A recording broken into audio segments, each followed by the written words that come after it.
Good morning students. మనకి analytical skills 5th యూనిట్లో మనము లాస్ట్ క్లాస్లో ఈ సమ్ వరకు డిస్కస్ చేసుకున్నామమ్మా. So next sum, by selling 33 meters of cloth one gains the selling price of 11 meters. ఇప్పుడు ఒక క్లాత్ని అమ్ముతున్నారమ్మా. ఈ క్లాత్ ఎన్ని మీటర్స్ అంటే 33 meters క్లాత్ని అమ్మితే గెయిన్ ఎంత వస్తుందంట? 11 meters ఆఫ్ క్లాత్ గెయిన్ వస్తుందంటమ్మా. అంటే 33 meters క్లాత్ గెయిన్ అమ్మితే వచ్చే ప్రాఫిట్ ఎంత అంటే 11 meters క్లాత్ సెల్లింగ్ ప్రైస్ ఎంత అయితే ఉంటుందో అంత ప్రాఫిట్ అనేది వస్తుందమ్మా. అయితే what is the profit percentage or what is the gain percentage అని అడుగుతున్నారమ్మా. సో దీన్ని చాలా లాజికల్గా చేయాలి. మీ సమ్ని చూడండి అమ్మా. నార్మల్గా selling price of 33 meters cloth ఎంతో మనకు తెలియదమ్మా. యాజ్ వెల్ యాజ్ అదే 33 metersని కొన్న వెలంతో కాస్ట్ ప్రైస్ ఆఫ్ 33 meters కూడా మనకు తెలియదమ్మా. బట్ ఇక్కడ గెయిన్ అంటున్నాడు కాబట్టి SP minus CP, then only we get gain. So SP of 33 meters cloth value minus CP of 33 meters చేస్తే ఖచ్చితంగా గెయిన్ వస్తుందమ్మా. ఆ గెయిన్ ఎంత, దేనికి ఈక్వల్ అని చెప్తున్నాడు ఈ ప్రాబ్లంలో? That gain is equal to the selling price of 11 meters. So ఆ వచ్చే గెయిన్ ఎంత అనంటే 11 meters యొక్క సెల్లింగ్ ప్రైస్ ఎంతో అంత గెయిన్ వస్తుందమ్మా. సో ఇది ఆడిచ్చిన కండిషన్ బేస్ చేసుకుని మనం ఎక్స్ప్రెస్ చేసిన కండిషన్ అమ్మ. అంటే ఆడిచ్చిన పాయింట్ బేస్ చేసుకుని మనం కండిషన్గా ఫ్రేమ్ చేస్తే that will get this condition. So ఈ ఎస్పీ ఆఫ్ 11 metersని ఇటు ట్రాన్స్పోర్ట్ చేసి సిపి ఆఫ్ 33 metersని ట్రాన్స్పోర్ట్ చేస్తున్నామమ్మా. అప్పుడు SP of 33 meters minus SP of 11 meters. So 33 metersలోంచి 11 metersని తీసేస్తే వచ్చేది 22 meters యొక్క సెల్లింగ్ ప్రైస్. సో ఈ సిపి ఆఫ్ 33 metersని అటు ట్రాన్స్పోర్ట్ చేస్తే it is equal to plus CP of 33 meters. అంటే 22 meters యొక్క సెల్లింగ్ ప్రైస్ ఎంతో 33 meters యొక్క కాస్ట్ ప్రైస్ అంతా అని ఇండైరెక్ట్గా మనకు చెప్పారమ్మా. సో 33 metersని కొంటే ఎంతో, 22 metersని అమ్మితే అంత, అంటే 11 meters మార్జిన్ ప్రాఫిట్ అనేది మనకి ఈ ట్రాన్సాక్షన్లో టోటల్ ట్రాన్సాక్షన్లో వస్తుందమ్మా. సో ఇది ఒక కండిషన్. ఈ కండిషన్ మైండ్లో పెట్టుకోండమ్మా. దెన్ ఇక్కడ మనం ఈ ప్రాబ్లం సాల్వ్ చేయడానికి ఏమంటున్నామంటే 1 meter యొక్క కాస్ట్ ప్రైసు అంటే మన కన్వీనియంట్ కోసమే 1 rupee అని తీసుకుంటున్నామమ్మా. కాస్ట్ ఆఫ్ 1 meter క్లాత్ is, cost price of each 1 meter క్లాత్ ఈజ్ 1 rupee అమ్మా. అప్పుడు కాస్ట్ ప్రైస్ ఆఫ్ 22 meters క్లాత్ ఎంత అవుతుందమ్మా? ఆబ్వియస్గా 1 meter ఇంటూ 1 కాబట్టి 22 meters into 1 that is 22 rupees అమ్మా. అంటే 22 meters యొక్క కాస్ట్ ప్రైస్ 22 rupeesకి ఈక్వల్ అమ్మా. ఇప్పుడు ఈ కండిషను 1 అనుకున్నాం కదమ్మా. ఈ కండిషన్ మనకి ఏం చెప్తుందో చూడండమ్మా. SP of 22 meters is equal to CP of 33 meters కదమ్మా. ఇప్పుడు సిపి ఆఫ్ 22 meters 22 rupees అయితే సిపి ఆఫ్ 33 meters దేనికి ఈక్వల్ అవుతుంది? 33 rupeesకి ఈక్వల్ అవుతుందమ్మా. అంటే ఈ కండిషన్లో SP of 22 meters is equal to CP of 33 meters దగ్గర మీటర్ 1 rupee చెప్పిన 33 rupees అవుతుంది. కాబట్టి SP of 22 meters is equal to 33 rupees అని పైన కండిషన్ బేస్ చేసి మనం కన్సిడర్ చేసుకున్నామమ్మా. సో ఇప్పుడు మనకు కావాల్సింది ఏంటి అని అంటే గెయిన్ పర్సంటేజ్ కావాలంటే వచ్చిన ప్రాఫిట్ వస్తుంది అనేది క్లియర్గా అర్థమవుతుంది. అయితే ఆ ప్రాఫిట్ పర్సంటేజ్ ఎంత అని ఫైండ్ అవుట్ చేయాలంటే gain or profit percentage is equal to gain by cost price into 100%. ఇప్పుడు ఇక్కడ గెయిన్ ఎంత? గెయిన్ ఎంత అంటే సింపుల్గా 11 meters of cost price. So 11 meters of cost price metre 1 rupee చెప్పిన 11 rupees. అలాగే ఇక్కడ కాస్ట్ ప్రైస్ ఆఫ్ 22 meters అంటే it is equal to 22 rupees. అంటే మనము గెయిన్ని కానీ లాస్ను కానీ కాస్ట్ ప్రైస్తో కంపేర్ చేస్తాం కాబట్టి so gain 11 meters cost price value కాబట్టి 11 rupees, by cost price of 22 meters is 22 కాబట్టి 11/22 into 100%. That is the total gain got in this total transaction. So 11/22, that is 1/2. So 1/2 into 100. So if you simplify that, we will get 50. So totally gain percentage is 50% on this total transaction of cloth. So ఇక్కడ ఇచ్చిన condition ప్రకారం మనం ఈ లాజికల్గా calculate చేసినప్పుడు ఫైనల్గా gain percentage అనేది ఎంత వస్తుందంటే 50% of gain is got on this total transaction అని చెప్తామమ్మా. సో అది ప్రాఫిట్ అండ్ లాస్ సంబంధించిన ప్రాబ్లం అమ్మా. నెక్స్ట్ పార్ట్నర్షిప్ సంబంధించిన ప్రాబ్లమ్స్ అనేవి ఇక్కడ ఎగ్జాంపుల్స్ ఇస్తున్నానమ్మా. ఇవి కూడా జాగ్రత్తగా చూడండి. ఇక్కడ ఏమంటున్నారో చూడండి అమ్మా.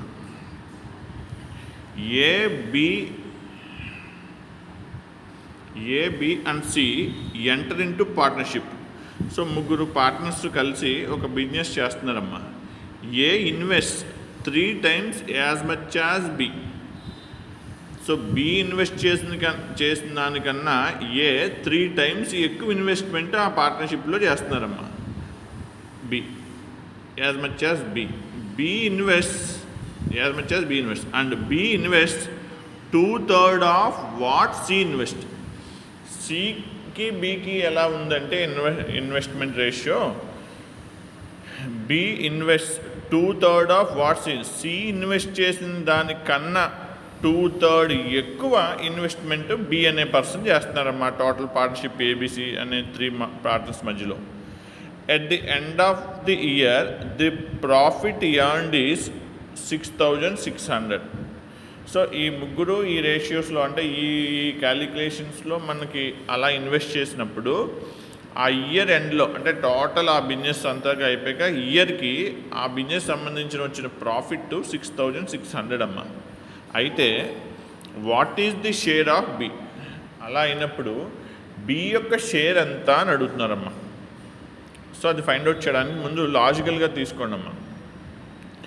సి కన్నా బి ఇన్వెస్ట్మెంట్ ఎక్కువ, బి కన్నా ఏ ఇన్వెస్ట్మెంట్ ఎక్కువ కాబట్టి ఫస్ట్ ఆఫ్ ఆల్ ఇక్కడ ఇన్వెస్ట్మెంట్లో ఆ కండిషన్ పరంగా ఇచ్చారు కానీ వాల్యూ ఇవ్వలేదు కాబట్టి ఫస్ట్ ఆఫ్ ఆల్ మనం ఏం తీసుకుంటామంటే let's this capital is some X rupees అని తీసుకుంటామమ్మా. అంటే సిఏ అందరికన్నా తక్కువ ఇన్వెస్ట్ చేసిన పర్సన్ అమ్మా. So C invest some X rupees అని అంటున్నామమ్మా. ఇప్పుడు బి సి కన్నా ఎంత ఎక్కువ 2/3 of invest of C. So C x rupees invest చేస్తే 2/3 times ఆఫ్ ఎక్స్ అంటే 2/3 into ఎక్స్ అమౌంట్ అనేది బి ఇన్వెస్ట్ చేశారమ్మా. అది బి యొక్క క్యాపిటల్ అవుతుందమ్మా. అదే ఏం చేశారమ్మా, బి ఇన్వెస్ట్ చేసిన దానికన్నా 3 times ఎక్స్ట్రా ఇన్వెస్ట్ చేశారు. అంటే 2/3 into ఎక్స్ అనేది బి ఇన్వెస్ట్ చేస్తే దాన్ని 3 times అంటే 2/3 into ఎక్స్ into 3. దాన్ని సింప్లిఫై చేస్తే 3 క్యాన్సిల్ అమ్మా 2x.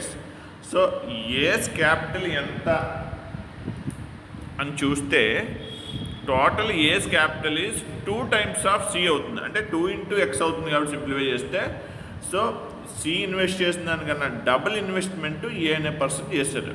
సో ఓవరాల్గా ఆ 3 పార్ట్నర్స్ ఇన్వెస్ట్ చేసిన amount ratios X 2x/3 and 2x అనే రేషియోల్లో ఉన్నాయన్నమాట. Ratio of their Capitals is 2x 2x/3 and X. అంటే ఏది బిది సి అనే ఈ ఆర్డర్లో రాస్తే 2x 2/3x ఎక్స్ అనే రేషియోలో వాళ్ళు ఇన్వెస్ట్ చేశారమ్మా. దీన్ని ఒక ప్రాపర్ ఆర్డర్లో తీసుకురావాలంటే ఈ త్రూఅవుట్ కండిషన్ని 3తో మల్టిప్లై చేస్తున్నారమ్మా. అంటే 3 into 2x 6x. 3తో మల్టిప్లై చేస్తున్నాం కాబట్టి ఈ డినామినేటర్ మల్టిప్లై చేస్తే 3 క్యాన్సిల్ అయిపోతే 2x. 3తో మల్టిప్లై చేస్తున్నాం కాబట్టి 3x. So 6x 2x 3x అనేలా ఉందమ్మా.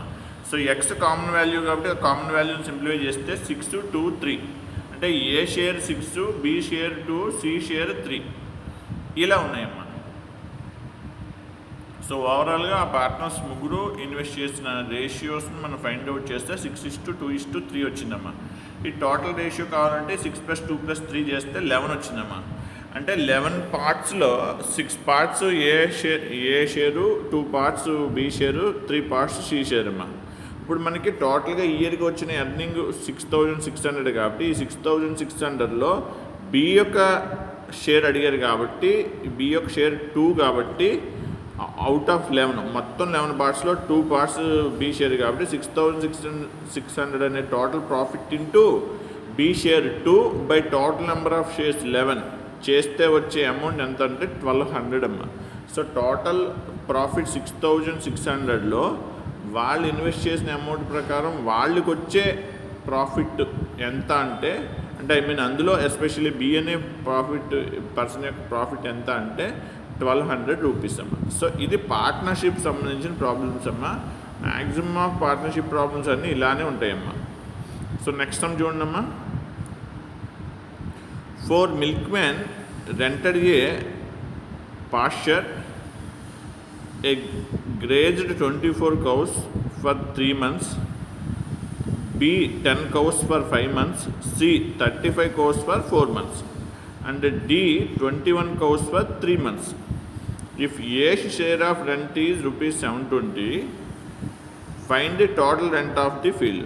So ఒక కౌ ఫామ్ పెట్టారమ్మా.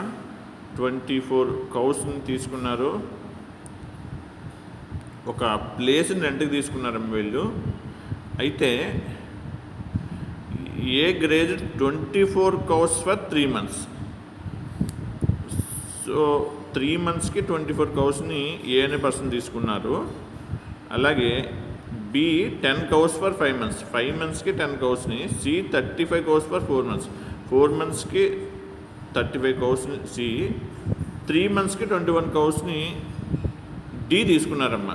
అయితే if A share of rent is 720, అంటే ఈ 4 members రెంట్ తీసుకుని ఒక ఫీల్డ్ రెంట్ తీసుకుని పెట్టుకున్నారు ఇన్ని మంత్స్కి ఇన్ని కౌస్ చెప్పిన. అయితే ఏ షేర్ రెంట్ 720 రూపీస్ అవుతుందమ్మా. అయితే టోటల్గా ఫీల్డ్ యొక్క రెంట్ ఎంత అని అడుగుతున్నారు. అంటే ఏ కొన్న కౌస్ని బట్టి వాళ్ళు తీసుకున్న నెంబర్ ఆఫ్ మంత్స్ని బట్టి ఏ యొక్క షేరు రెంట్లో షేర్ 720 అయినప్పుడు ఓవరాల్ ఫీల్డ్ రెంట్ ఎంత అవుతుంది అనేది మనకి ఇక్కడ కావాలమ్మా.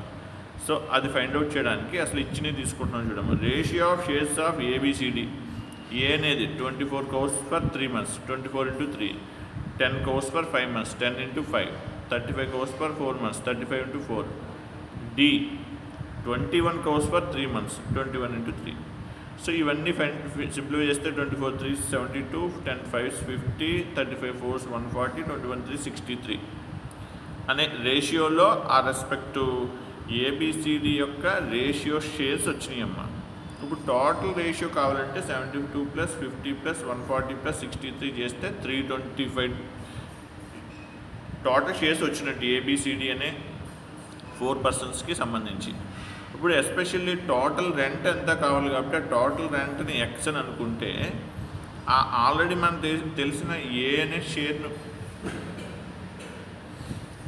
షేర్ని బేస్ చేసుకుని A share is equal to 72 overall 325లో 72 షేర్స్ అనేది ఏ షేర్ అవుతాయి కాబట్టి 72/325 into total rent. So total rent X అనుకున్నాం కాబట్టి ఎక్స్ ఇంటూ 72/325. సో దాన్ని సింప్లిఫై చేస్తే 72x/325 is the A share among the total share.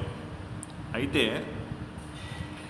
మొత్తం షేర్ ఇది ఆ షేర్ వాల్యూ 720కి ఈక్వల్, అంటే ఆ రెంట్ షేర్ వాల్యూ 720కి ఈక్వల్. సో అప్పుడు ఈ 72x/325ని ఈ 720కి ఈక్వేట్ చేసేసుకొచ్చాము. అంటే this is the A share and this is also A share among the total share. So దాన్ని ఈక్వేట్ చేసుకున్నప్పుడు అందులో అన్నోన్ వాల్యూని ఎక్స్ని ఫైండ్ అవుట్ చేయడం కోసం ఈ 325 ఇటు ఈ 72 ఇటు తీసుకొస్తామమ్మా. సో అప్పుడు 325 × 720 బై ఈ 72 డినామినేటర్లోకి వస్తే బై 72. సో దాన్ని సింప్లిఫై చేస్తే వచ్చే ఎక్స్ వాల్యూ 3250. ఎక్స్ అంటే ఏమనుకున్నాం మనం, total rent for that field. So టోటల్గా ఆ ఫీల్డ్ యొక్క రెంట్ ఎంత అవుతుంది అని అంటే 3250 అవుతుందమ్మా. అందులో ఒక్కొక్కరు షేరు కూడా కావాలంటే ఫైండ్ అవుట్ చేయొచ్చు పైన ప్రాసెస్లో లాగా ఇలా. బట్ ఇక్కడ ఏ షేరు ఇచ్చి మొత్తం అడిగారు కాబట్టి మొత్తం టోటల్ ఫీల్డ్ రెంట్ 3250 అవుతుందమ్మా. సో ఇవి పార్ట్నర్షిప్కి సంబంధించిన అలాగే ప్రాఫిట్ అండ్ లాస్ సంబంధించిన ప్రాబ్లమ్స్ అన్నమ్మా 5th యూనిట్లో. అలాగే simple interest and compound interest సంబంధించిన వీడియో చేస్తానమ్మా. సో ఆ వీడియోతో యూనిట్ 5 కూడా కంప్లీట్ అవుతుందమ్మా. ఇవి మీరు ఇందులో మోడల్స్ సమ్స్ మీరు నార్మల్గా గూగుల్లో సెర్చ్ చేసి ప్రిపేర్ అవ్వచ్చు, లేకపోతే ఒక టెస్ట్ పేపర్ తీసుకుని ప్రిపేర్ అయినా ఓకే. బట్ ఒక లిటిల్ బిట్ ఐడియాతో మీరు ఉంటే ఈజీగా ఈ టైప్ ఆఫ్ ప్రాబ్లమ్స్ని సాల్వ్ చేసేయచ్చమ్మా. థ్యాంక్ యూ అమ్మా.